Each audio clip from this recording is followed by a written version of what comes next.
Well, tonight we are going to conquer chapters 4 and 5, the Lord willing.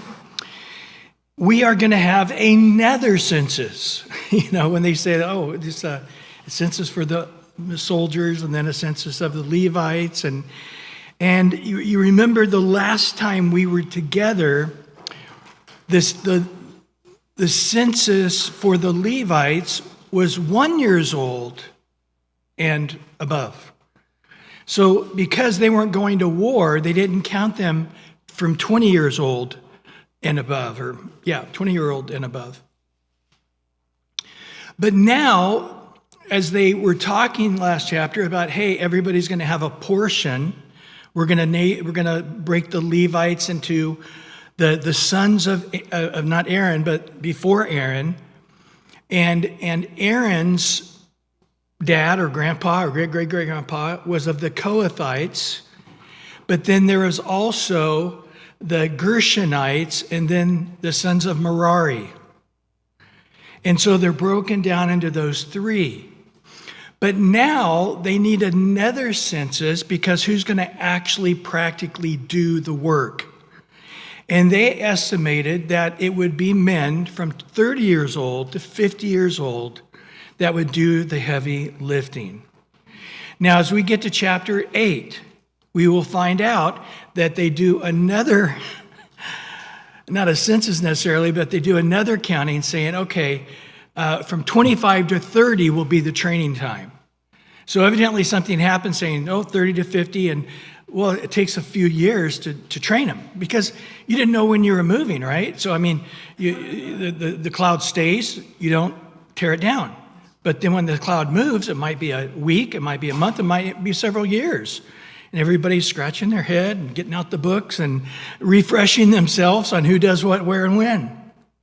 So they said, the chances of us moving in 5 years, so from 25 years old to 30 years old would be the training, so it doesn't eat into the 30 to 35-year-olds using up part of their time in training.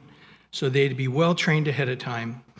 And so this is what we find in chapter 4, that the Lord spoke to Moses and Aaron, saying, take a census of the sons of Kohath among the children of Levi and their families by their father's house, this time, not from 1 month old and above, but from 30 years old all the way up to 50 years old, and all who enter the service to do the work of the tabernacle of meeting.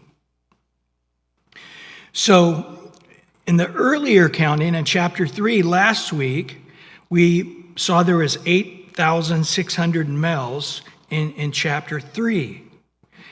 But now we're going to be looking at those of the Kohathites who were 30 to 50.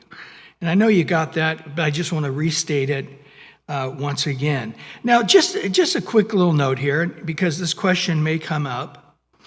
When we looked last time in the book of Exodus, do you remember this? There was a whole chapter on the lineage of Aaron and Moses.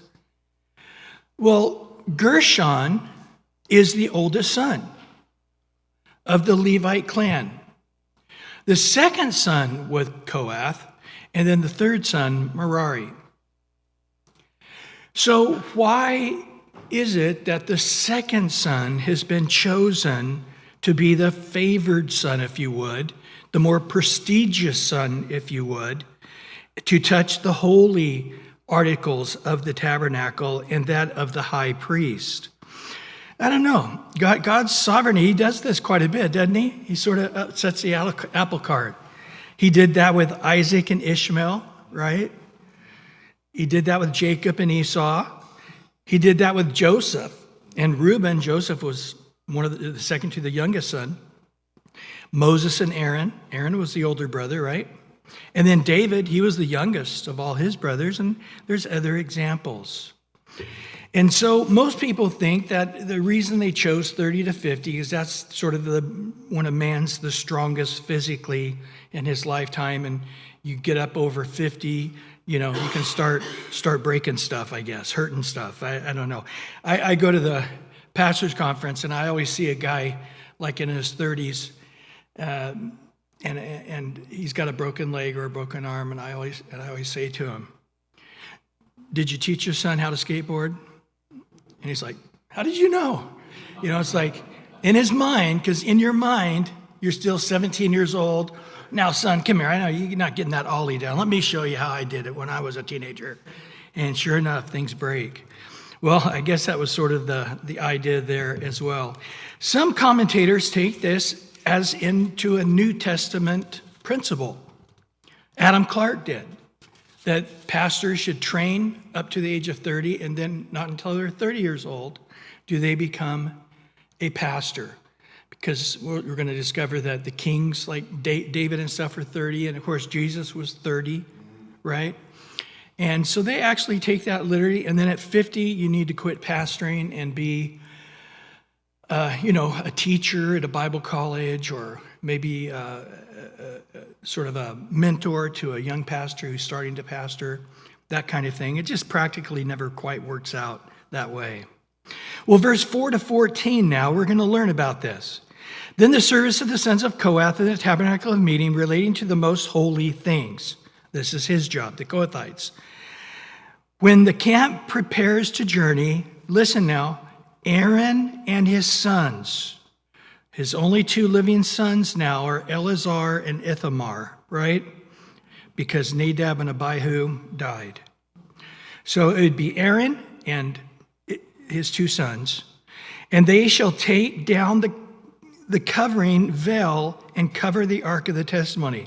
So you're to take down the curtain that separates the one part of the temple from the Holy of Holies, and you're to take down that covering, and you're to fold it up somehow, and then you're to cover the ark with that covering.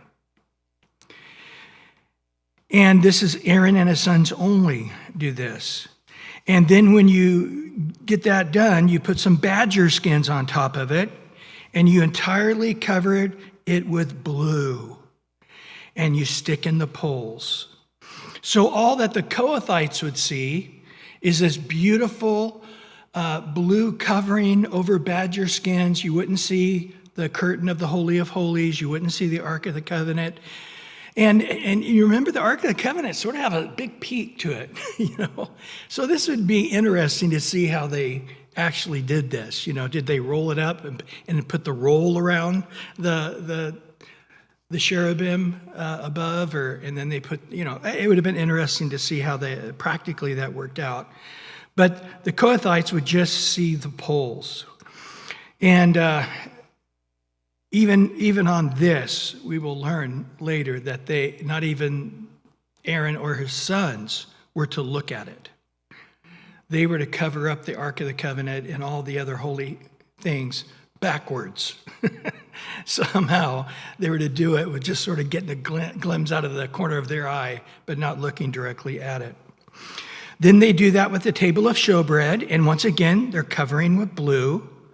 Also, don't forget the dishes and the pans and the bowls and the pitchers and all the different instruments for the table of showbread. And they shall spread over it scarlet cloth, red, beautiful blood red, and cover the same with the covering of badger skins, and then insert the poles.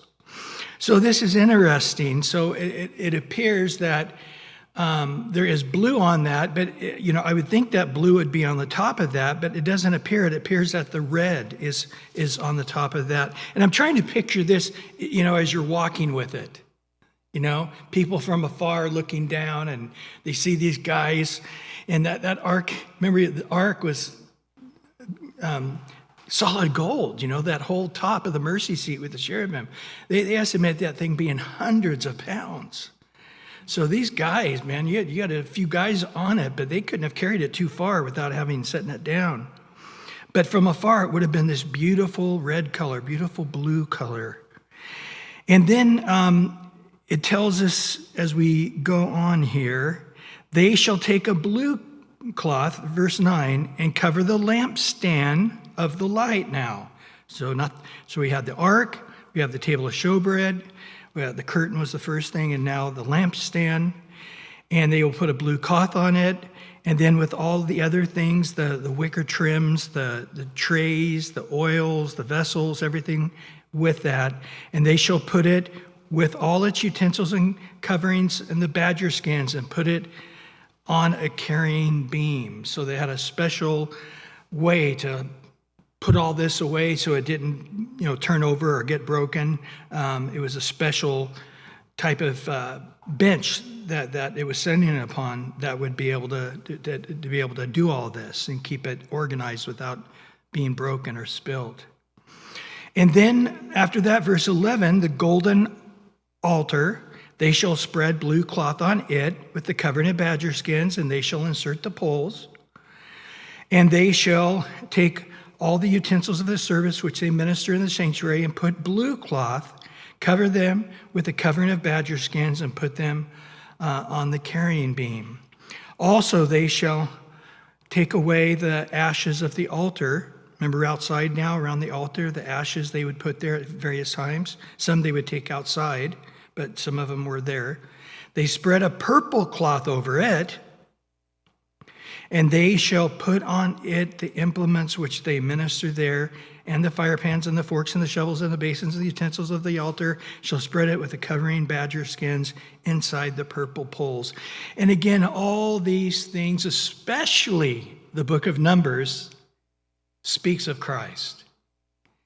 So you've got the blue, and then you've got the red, and then you've got some more blue.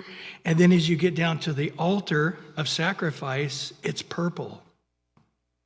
And again, the scarlet there upon the showbread, I believe, is Jesus being the bread of life, who was crucified for us and bled. And of course, he was God in royalty when he was upon the altar. He really was God. And so there's a lot of insights that you could stop and speculate on, and I do think it speaks of Christ. But moving on to verse 15 to 20 now. When the sons of Aaron now have finished covering the sanctuary and all its furnishing and all the sanctuary, when the lamp is set to go, then the sons of Kohath shall come to carry them, but they shall not touch any holy thing, lest they die. These are the things in the tabernacle of meeting which the sons of Kohath are to carry. Appointed duty of Eleazar. So who oversees the Kohathites? The oldest son, Eleazar, is the guy in charge of the Kohathites. He's the one who went in with his dad and his brother and covered everything up, and now he's telling the guys how to carry it. And it appears to me that they're carrying it in place. Like this is how they do it. So when we walk into the tabernacle, you have outside you have the altar and the basin, the golden basin for water, and then inside you have the table of showbread on the right and the lamp on the left and the incense in front of the curtain and the ark. It seems like they're uncovered and they're put in place. And so when they carry them, they sort of keep the same distance and keep the same pace. So again, as we've talked about, it makes the shape of a cross. If you take away all the coverings and just look at them in place, it's the shape of a cross. And then, of course, on the bigger scale, with all the population, as we talked about, that also looks like a cross. So it's a small cross inside a big cross, and it's being carried with all of these various beautiful blues and reds and purples. And so once everything is covered and ready, then Eleazar will bring in the Kohathites. And the appointed Eleazar, the son of Aaron the priest, is the oil for the light, the sweet incense, the daily grain offering, the anointing oil, the oversight of the tabernacle of all that's in it, and the sanctuary and the furnishings. Then the Lord spoke to Moses and Aaron, saying, do not cut off the tribe of the families of the Kohathites from among the Levites, but do this in regards to them, that they may live and not die when they approach the most holy things. Aaron and his sons shall go in at an appointed, each of them to his service and his task. But they shall not go in to watch while the holy things are being covered, lest they die. So he basically says, these guys are doing a very dangerous job. Aaron, Moses, Eleazar, slap them in the face, throw some water on them, do whatever you got to do for them to understand that if they don't do exactly as the Lord has instructed, just like their brother and Nadab and Abihu, they're going to die. Don't let it happen. How do you not let it happen? By helping them understand this is a holy job unto the Lord, and the slightest irreverence to these holy things, you can die. Of course, I could stop and tell you about the story of David putting the ark on the cart, right? Or even an earlier story when the Philistines took it. And remember, they were all getting hemorrhoids and all kinds of problems. And they finally said, let's get this thing out of here. And they put it on a cart, and they got some cows, and the cows just went straight to where they were supposed to go. Even though they were female cows leaving their little ones behind, they still left their little ones and went towards Jerusalem. But what happened when the Israelis saw the ark? I've always wanted to take a look at it, and they're gawking at it. And then they do what? They try to take a peek inside, and thousands of them died. So again, we can say this was not just a beware story, a cautionary tale without real substance with it, because we will later see people die because they did not move it, look at it, touch it in the holy way God has required. And of course, this is the nature of God, isn't it? Jesus taught us to pray, our Father, in Hebrew, that's the word Abba, Daddy. Our Father, Daddy, who art in what? Heaven. Holy be your name. So even though you have intimacy and you feel comfortable, He is still, God's in heaven, you're on earth, and you are not holy, and He is. And so there still needs to always be that sense of the beginning of knowledge and the beginning of wisdom is what? To fear God. And to fear God means to depart from evil. In this case, being lackadaisical or being what's the word I'm looking for? Not being as diligent as you should be to pay attention with what you're doing. Well, now we go over to Gershon in verse 21 to 23, and we'll find the same things, that he has to pick people 30 to 50 and to perform the service. Now, the reason I want to stop here in verse 23, all who enter to perform the service. The reason I want to point that out, because of the Hebrew word here. There's really not even an English way to write it. It's sort of S-E-B-A, but even that's not correct. It's the word that sounds Seba.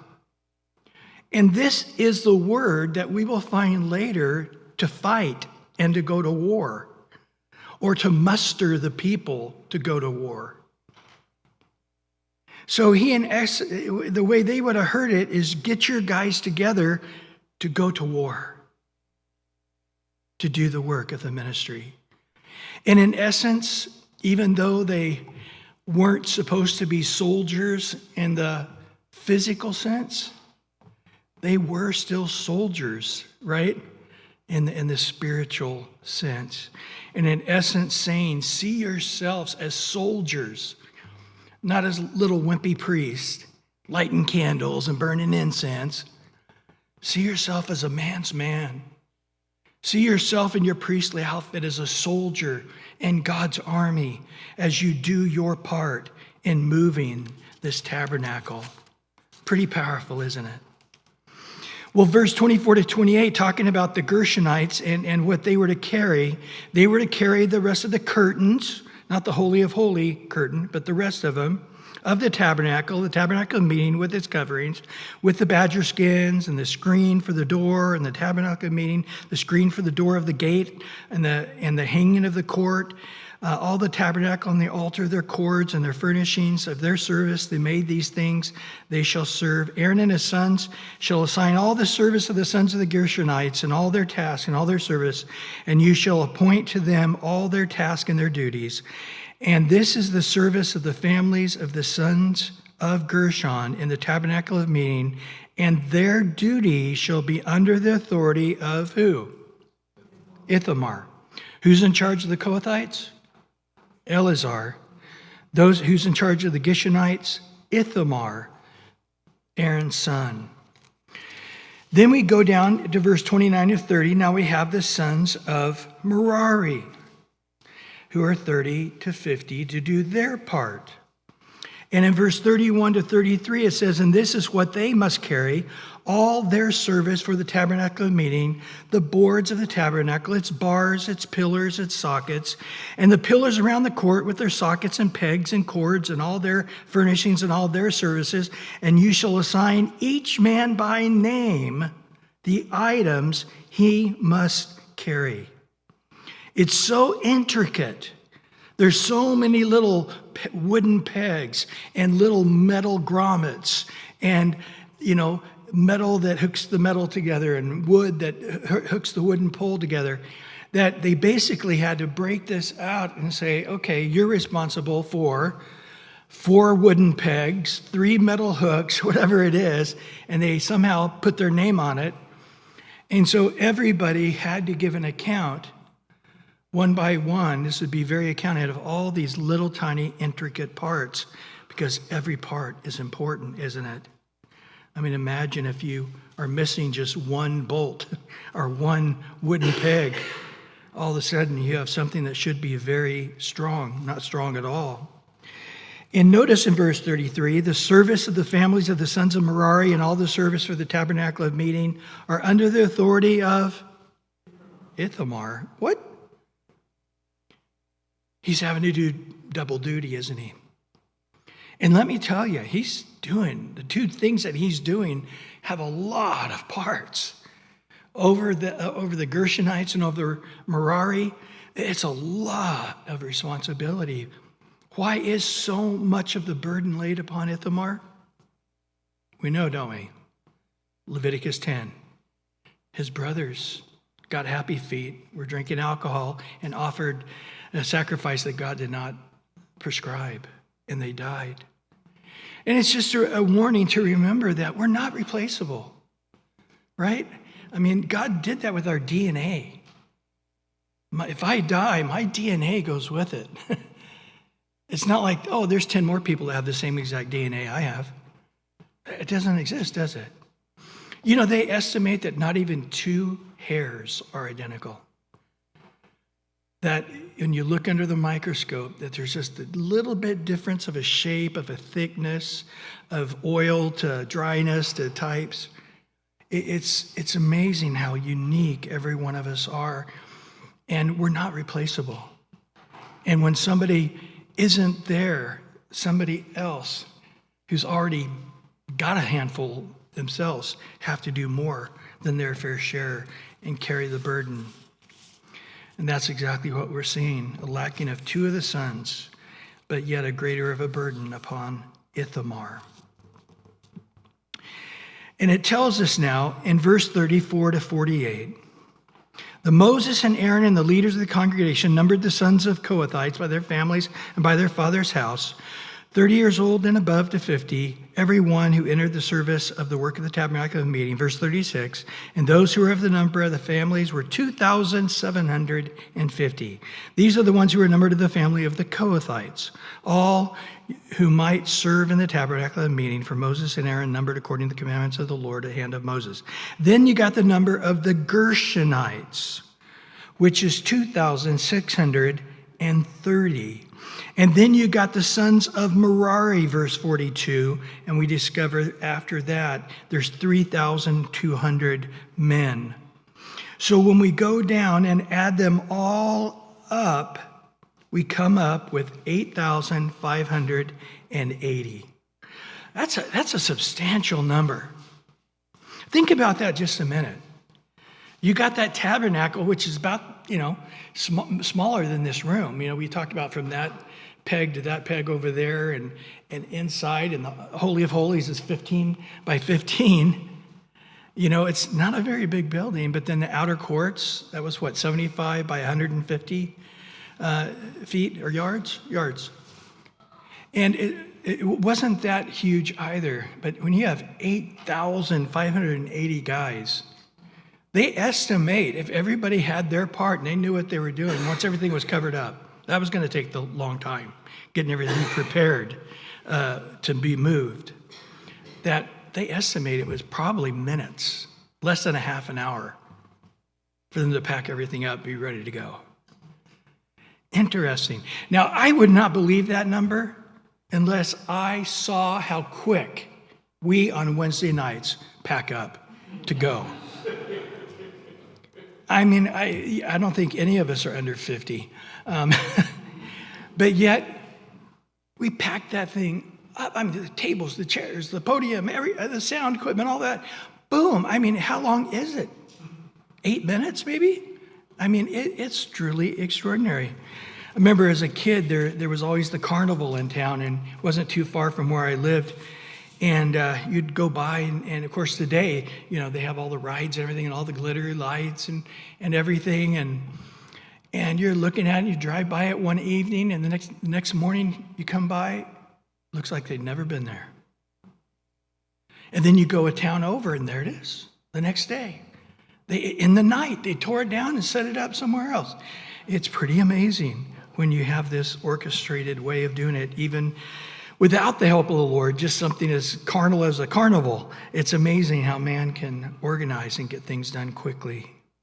Well, in verse 49, according to the commandment of the Lord, they were numbered by the hand of Moses, each according to the service and according to his task. Thus they numbered by him as the Lord commanded Moses. So once again, as the Lord commanded Moses, so Moses did, exactly as the Lord did.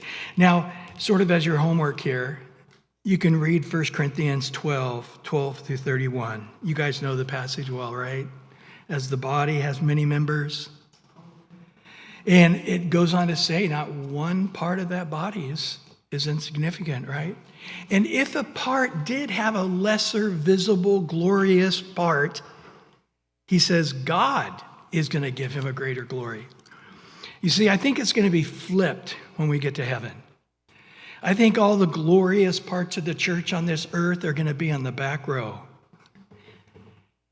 And those quiet servants who went and did their serving without people even knowing they served, they're going to be on the front row of that afterglow. But here he makes it clear that every part God puts in place as he pleases. Ephesians 4 says that every part doing its share causes the growth of the body. Everybody's part, every little screw and bolt and wooden dowel, every one of them, lacking none, is absolutely essential for a strong, sturdy tabernacle and for us in the temple. Well, in chapter 5 now, he does want to make a mention as you're packing up and getting ready to move, you've been tending to the sick. Now, they're not going to leave them behind and say, you guys stay here and die in the desert. You can come along, but how does that work? So in chapter 5, verse 1 and 2, he says, the Lord spoke to Moses, saying, command the children of Israel that they put out of the camp every leper, everyone who has a discharge, whoever becomes defiled by a corpse. Now, we've covered this, haven't we? In Leviticus 13, Leviticus 15, Leviticus 21, we've gone into detail.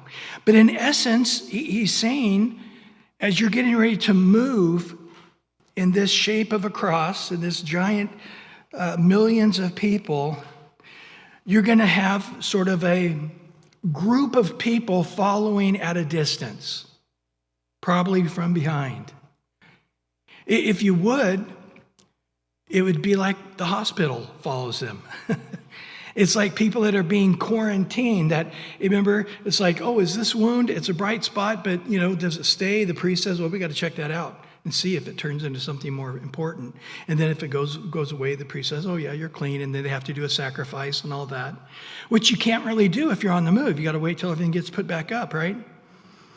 So they would sort of be on the outside, having to walk at a distance. So they're discharged, or they know for sure they're lepers, or they have touched a dead corpse because their son died in their arms, or their dad died, or whatever. You've been around the dead. Well, you can't join with your family in your ranks on the west side or the north side. You've got to be a part of this quarantined hospital of people that will be following along from behind. So in essence, God is saying, be organized, and I need you to be marching purified. The people, the promised land people, need to be a purified, holy people as well. And he says in verse 3 and 4, you shall put out both male and female. Well, we're not going to put females out on the outer. Yep, females too. You shall put them outside the camp, and they shall not defile their camps in the midst of which I dwell. This is not defiling in a physical way. This is talking about a purification, impurity. And the children of Israel did so and put them outside the camp as the Lord spoke to Moses, so as the children of Israel did. And so we remember Paul telling us how he put in 1 Timothy 1, Alexander and Hymenaeus outside the camp so they would learn not to blaspheme, remember? And then the guy who married his stepmom, he said, put him outside the camp that his body might be destroyed, that his soul might be saved. And then in 2 Corinthians, he said, hey, the guy's no longer impure. Bring him back into the camp. Go out and get him and bring him back in. So spiritually, I think we can see that. It's interesting at the very end of the book of Revelation when it talks about heaven in Revelation 21:27, but there will by no means enter in anything that defiles or causes abomination or a lie, but only those who are written in the Lamb's book of life. So only the purified whose names are written in the Lamb book of life will go into that heavenly tabernacle. And so we see where it's headed in this. And now verse 5 through 7, then the Lord spoke to Moses, saying, speak to the children of Israel, when a man or a woman commits any sin that men commit an unfaithfulness against the Lord, and that person is guilty, he shall confess the sin which he has committed. He shall make restitution for his trespass in full, plus 1/5, 20%, and give it to the one he has wronged. So here it's really Reader's Digest, but the idea is if somebody stole something or deceived somebody. Remember, we went through this again in detail in Leviticus. And so this isn't just your sin offering, this is your trespass offering.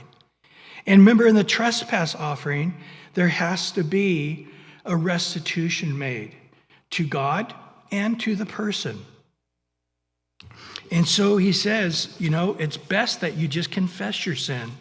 We know Proverbs 28:13, he who covers a sin will not prosper, but he who confesses and forsakes them will have mercy. So he's saying that you're going to be sort of, if you would, impure, but it's not on the outside where people can see it, but you know it. You know that there's sin going on. It's not on the outside like leprosy or some kind of discharge, but inside, I've been carrying this for days, weeks, months, years. And you know what? I can't walk with the throng of God's people with this burden on my heart. Has God ever done that to you? Where he puts his thumb on something, and then the thumb starts getting heavier and heavier and heavier until you finally just buckle. And you just say, okay, Lord, I'm going to come clean, and things are going to be revealed. And of course, on a practical basis, you can just imagine how this would be going on. If somebody in your group, you're going to war, and you know he has something against you. He thinks you stole from him or cheated him, and now you're side by side in battle, and you've got this anger issue or this unresolved issue with this person. How's that going to work in battle? It's not going to work in battle, is it? And so in the same way, he says to the priests, when you guys gather up stuff and you're walking, it's like you're marching with the tabernacle stuff like a man goes to war. And so in essence, that's the way everybody was marching, like a big, giant military group. And as we're going to see later on in the book of Numbers, that's the way the people in the Promised Land saw it, and they were afraid. Now, you may say, well, I'll confess it when the guy dies. Then I don't have to pay the trespass. Well, God's got that figured out. But if a man has no relatives to whom the restitution may be made for the wrong, so his wife's no longer living, he didn't have a son or a cousin or an uncle or an aunt or somebody, well, the restitution for the wrong must go to the Lord for the priest. In addition to the ram of the atonement, which we know about that from Leviticus, which atonement is made for him. So you're thinking, man, I can wait this thing out until I don't have to pay. And God says, look, there is going to come a time when it does come to light, and you're going to have to talk to a human being. All his relatives may be dead and gone. The guy you offended may be dead and gone. It'll be a priest you're talking to, but you are going to confess it, and you are going to pay the full restitution with 20% and pay for the ram being sacrificed in its place. You're not going to get away from dealing with this issue. Now, verse 9 and 10 has a really interesting point. Every offering of all the holy things of the children of Israel, which they bring to the priest, shall be his. Every man's holy thing shall be his. Whatever any man gives to the priest shall be his. Why do you think God has to say this? Because the blacksmith and the carpenter and the guys who have jobs that are physical labor later on, like in farming and stuff, and they're going, I have to bring my tithes and the offerings, and these priests get part of my sacrifice, and they get the tithes. That's their allowance. That's their money. And they don't have to work hard like I do. And I just think these priests, there's so many of them down there, they're just lazing around, sponging off the rest of the nation. Here's your tithe. Not that you really work for it. And so this can rub off on the priest. Let me tell you what, a man, that's why I think our welfare system is really hurting, especially the black community of our nation.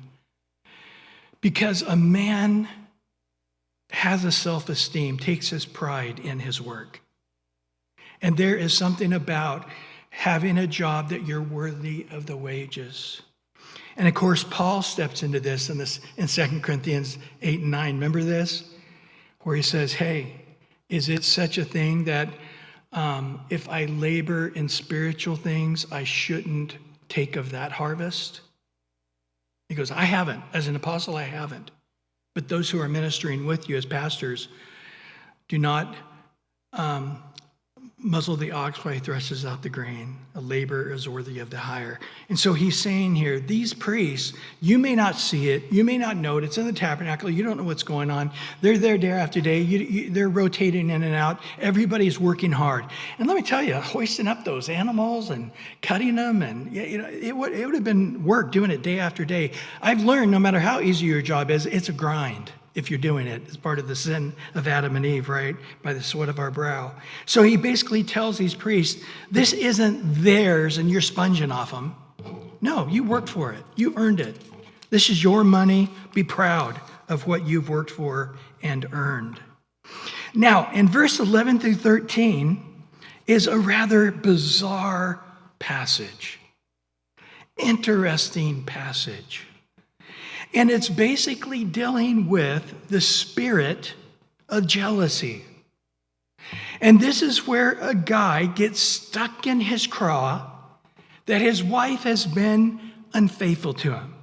Maybe she didn't have sex with the guy, but she definitely did something. There's some kind of emotional affair going on, or, they may have kissed, or there's something romantic going on with somebody, and he can't get over this feeling.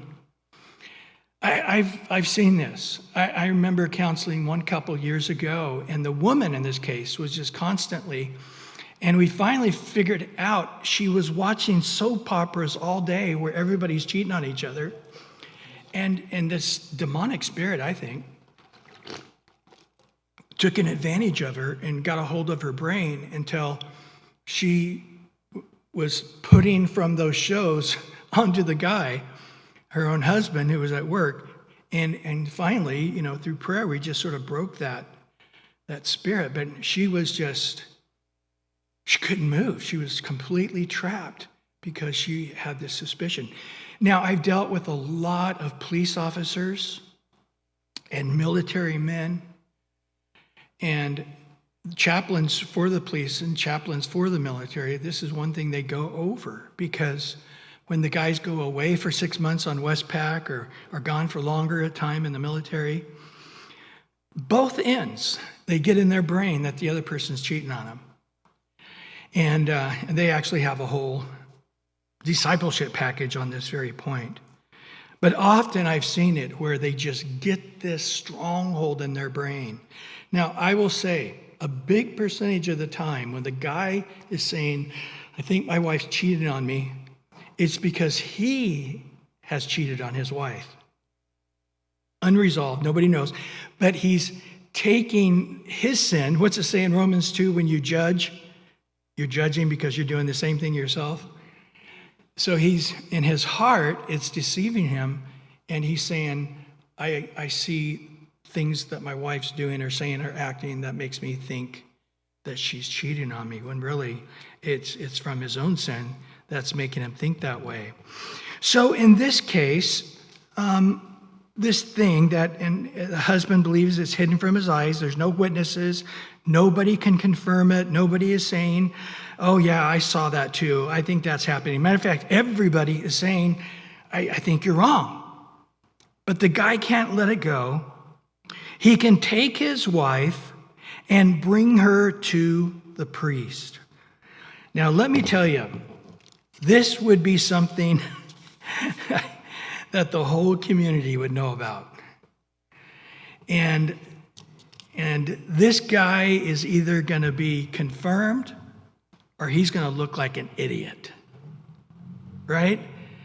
I mean, I really don't know, outside of God healing him, if that spirit, just because his wife didn't prove it at this time doesn't mean. So there's this elaborate thing. In verse 15, he shall bring an offering required of her 1/10 of an ephah of barley meal. So he's going to bring a grain offering, but not a grain offering like any other grain offering.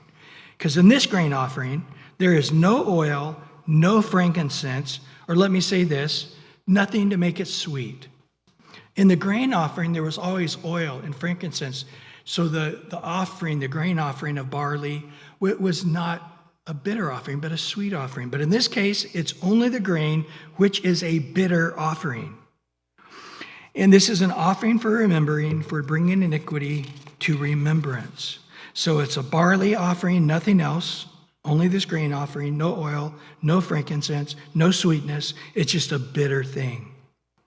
Now, in verse 16 to 28, this priest shall bring her near and set her before the Lord, and the priest shall take the holy water in an earthen vessel and take some of the dust that is on the floor of the tabernacle, put it in the water, and the priest shall stand the woman before the Lord, uncover the woman's head, and put the offering for remembering in her hands, which the grain offering of jealousy, and the priest shall have it in his hand, and the bitter water that brings a curse. And the priest shall put her under oath and say to the woman, if no man has laid with you, and if you have not gone astray in the uncleanness while under your husband's authority, be free from this bitter water that brings a curse. But if you have gone astray and under your husband's authority, and if you have defiled yourself, and some man other than your husband has laid with you, then the priest shall put the woman under the oath of the curse, and he shall say to the woman, the Lord make you a curse and the oath among your people. And when the Lord makes you, your thigh rot and your belly swell. And this word, it's really talking about the womb. Not so much her stomach bloating up, but her womb is being damaged. She won't be able to have kids. And in verse 22, and may this water that causes the curse go into your stomach and make your belly swell and your thigh rot. And the woman will say, amen, so be it. I'm ready. Let me have a drink. Then the priest shall write these curses in the book, and he shall scrape them off into the bitter water. And he shall make the woman drink the bitter water that brings a curse, and the water that brings a curse shall enter her to become bitter. And so not that it's going to taste bitter, but it's saying spiritually it's bitter. So it's not necessarily a concoction that's going to taste bad. That's not what it's saying at all. Verse 25, then the priest shall take the grain offering of the jealousy from the woman's hand and shall wave the offering before the Lord and bring it to the altar. And the priest shall take a handful of offering in the memorial portion and burn it to the altar, and afterwards make the woman drink the water.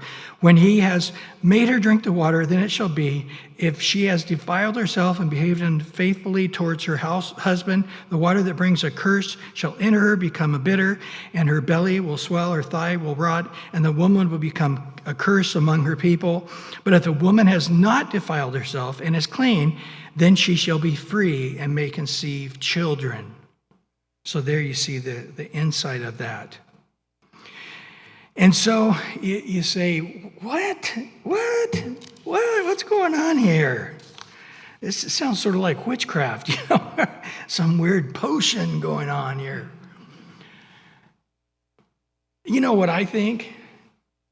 I think the process of this, him reading all of this and getting the dust and getting the water, and she's standing there and her husband's there and the community is looking on and the priests are looking on. This is front page news, and he's explaining what's going to happen for the 10th time. Did you notice how long and drawn out that was? It's like, I think I could have said that in a second, but yet it's like many, many verses. That I think as this thing builds, she's like, I confess. I don't think she ever got to the drinking of it. I think that the pressure of this whole scenario would be great. But nevertheless, what is this a picture of? The bride and the husband. Jesus says an interesting thing in the Garden of Gethsemane. Father, if it's possible, let what? Let this cup pass from me. Now, people quickly say, the cup of suffering, the cup of, carrying the sins of the people, the cup of, we can say that, but this is the cup, I think. The cup of our defilement. That cup that should cause our belly to rot, our womb to explode, us to be condemned. But instead of the wife drinking it, the husband drinks it. And Jesus on the cross, even though had we drunk that cup of sin, of wrath, of unfaithfulness, of wickedness, we would have died. Now, this also is an interesting thing, because remember when Mary was found to be with child, that Joseph did not make this thing public. He was going to put her away quietly, move her to another town on the opposite side of the country or something. And then the Lord spoke to her and said, no, she's not been unfaithful to you. Take her as wife. But it would have been a big deal had she been pregnant while she was betrothed, which is good as being married in these days. And so we can say at the end of this story, if we were brought by the law to have to drink, we would be guilty. But Christ bore our sins. In his body, he drank that bitter cup of our sins. And there he sweat with blood dropping to the ground. Father, for the third time, if there's any way, let this cup pass from me. Sort of a building. So I say, as I read this whole thing, and there's so many verses I'm reading, it's like, for the 10th time, and her belly shall swell, and this will happen. It's like, come on.